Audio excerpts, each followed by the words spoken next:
بسم اللہ الرحمن الرحیم نحمدہ ونصلی علی رسولہ الکریم اما بعد۔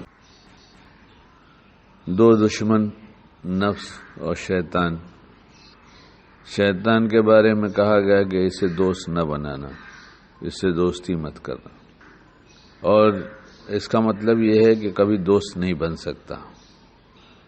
اور نفس کے بارے میں یہ نہیں کہا گیا اس سے دوست مت بنانا، اور میں نے نہیں سمجھا ہو، کہیں لکھا ہو تو پوچھ لوں گا، پھر بتا بھی دوں گا کہ میں نے وہ غلط بات کہا تھا، صحیح ہے۔ لیکن اندازہ اس سے لگتا ہے کہ نفس خراب باتوں کی ترغیب دیتا ہے، تو جب خراب باتوں پر عمل نہیں کیا جاتا یا نفس بھلے کام میں رکاوٹ ڈالتا ہے اور اس رکاوٹ کو مانع سمجھ کر بھلے کام کو نہیں چھوڑا جاتا بلکہ کر لیا جاتا ہے۔ دو باتیں نفس کی طرف سے ہوئیں، ایک برائی کی ترغیب، ایک بھلائی سے روکنا۔ ان دونوں باتوں میں سے اس کی کوئی بات نہ ماننا، اگر یہ مستقل عادت ہم بنا لیں، اللہ ہم کو توفیق دے دے، تو پھر یہ نفس کمزور ہو جاتا ہے اور دھیرے دھیرے یہ بمبئی کی زبان میں سدھرنے لگتا ہے۔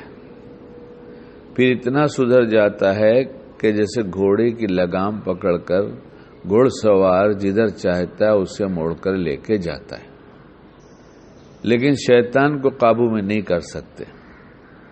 کسی نے پوچھا، ابھی کل ایک میسج آیا کہ برے نفس کو اچھا نفس کیسے بنایا جائے، نفس اماروں کو نفس لوامہ کیسے بنایا جائے، یہی ہے۔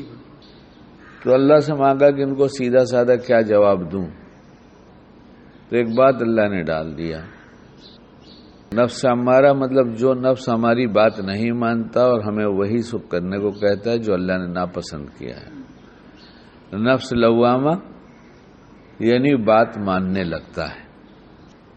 تو جواب میں اللہ نے ایک بات ڈالا سیدھی سادھی کہ یہ بہت آسان ہے، نفس امارہ کو نفس لوامہ اپنا فرما بردار بنا لینا، یعنی شریعت کے تابع کر دینا، اللہ کے پسندیدہ اعمال میں لگا دینا، یہ بہت آسان ہے۔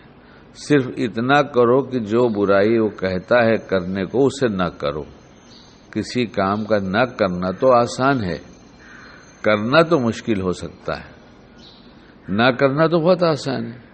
تو اس لیے اس نفس کو اپنے کنٹرول میں کرنے کے لیے دو ہی نسخہ ہے، وہ برائی کے کام جو کہتا ہے کرو اسے ہم چھوڑ دیں، اور بھلائی کے کام جسے کہتا ہے نہ کرو اسے ہم کرنے لگیں۔ بس اصل میں یہی برائی اس کی غذا ہے۔ جب برائی اس کی غذا نہیں پہنچے گی تو کمزور ہوتا چلا جائے گا، اور کمزور ہو جائے گا تو ہمارے بس میں ہو جائے گا۔ لیکن بزرگوں نے یہ بتایا ہے کہ اگر نفس تمہاری بہت باندھنے لگے، جیسا تم کہو ویسا ہی کرنے لگے، اور تم کو برسوں کا تجربہ بھی ہو جائے کہ یہ نفس ہمارا بہت سیدھا ہو گیا ہے، تو بھی اس پہ بھروسہ مت کرنا، یہ کبھی بھی ڈس لے گا۔ اس لیے اس کا مطلب یہ ہو گیا کہ جب ہم بہت نیک سمجھ میں آنے لگیں اپنے طور پر ظاہری اعمال سے کہ اب ہم تو نیکی ہی نیکی کر رہے ہیں، تو اس وقت اطمینان نہ کر لیں کہ ہم نیکی کر رہے ہیں، بلکہ یہ نیکی اللہ کے دی ہوئی توفیق سے ہو رہی ہے، اور نفس مرا نہیں ہے، زندہ ہے، کسی وقت بھی نیکی کو برباد کر دے گا اور گناہوں کی طرف کھینچ لے جائے گا۔